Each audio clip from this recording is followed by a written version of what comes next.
আমরা স্ট্যাটাস দেখেছি দোলাই সনদ এবং ইশতেহার তারা তাকে পাঠ করতে চায়।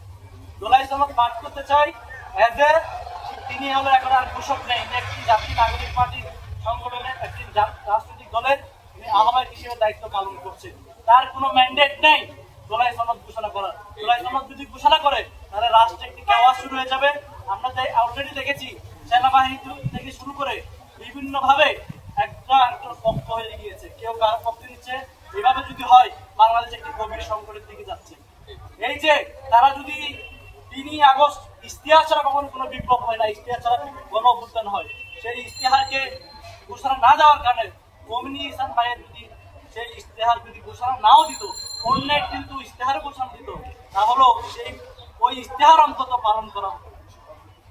এক্ষেত্রে মমিনুল ইহসান ভাই খুব জোর দিয়ে বলেছিলেন যে আপনারা ইশতেহার ঘোষণা করুন। ওনারা কি বলেছিলেন? তারা ফেসিবাদকে বিলুপ্ত করতে চায়, কিন্তু ফেসিবাদ বিলুপ্ত করে রাষ্ট্র গঠনে কি কি পদক্ষেপ নিবে সেটা তারা ঘোষণা দেননি বলে 5ই আগস্টের পরে আমাদের সেই জুলাই বিপ্লবটা 8ই আগস্ট বৃহৎ বিপ্লব দিবস হয়ে গেছে। বৃহৎ বিপ্লব হয়েছে কেন? আমাদের যে রাষ্ট্র ক্ষমতায় যারা গিয়েছেন তার সাথে ছাত্র জনতার কোনো সম্পৃক্ততা নাই।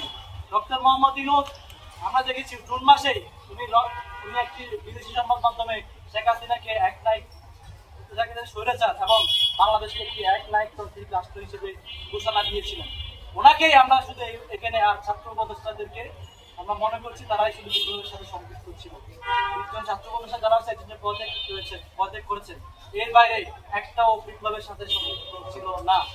এবং তাদের মধ্যে এমন রয়েছেন যারা বিপ্লবের সাথে সম্পৃক্ত থেকে আমাদের বিপ্লবকে নস্যাৎ করার এবং শেষ পর্যন্ত তারা এটাকে দমন করতে না পারে শেষ পর্যন্ত ডক্টর মোহাম্মদ ইউনূসকে মেনে নিয়েছেন। আমরা দেখেছি অনেকেই এখনো উপদেষ্টা সরাসরি বসে গেছেন তারা অন্য এজেন্ডা নিয়ে এবং জুলাই বিপ্লবকে নস্যাৎ করতে।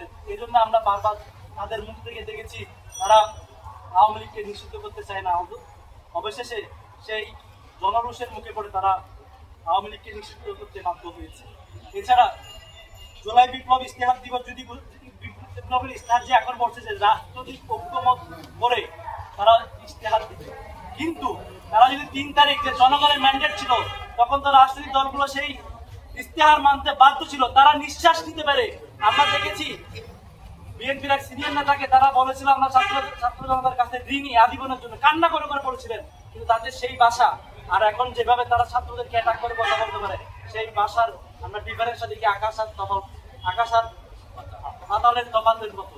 কারণ তখন যাই বলতো তাই হতো। সেখানে আমরা মনে করছি ছাত্র উপদেষ্টা যারা এই সরকারের সাথে গিয়েছে উপদেষ্টা হিসেবে তারা জাতির সাথে বেইমানি করেছে। তারা যদি বাইরে থেকে এই যে রাষ্ট্র সংস্কার এবং রাষ্ট্র পুনর্গঠনে এগিয়ে থাকতো, তারা 2টা উপদেষ্টা হওয়ার লোভে পুরো বিপ্লবকে তারা একদম শেষ করে দিয়েছে। তারা হলো বিপ্লবের বেইমান।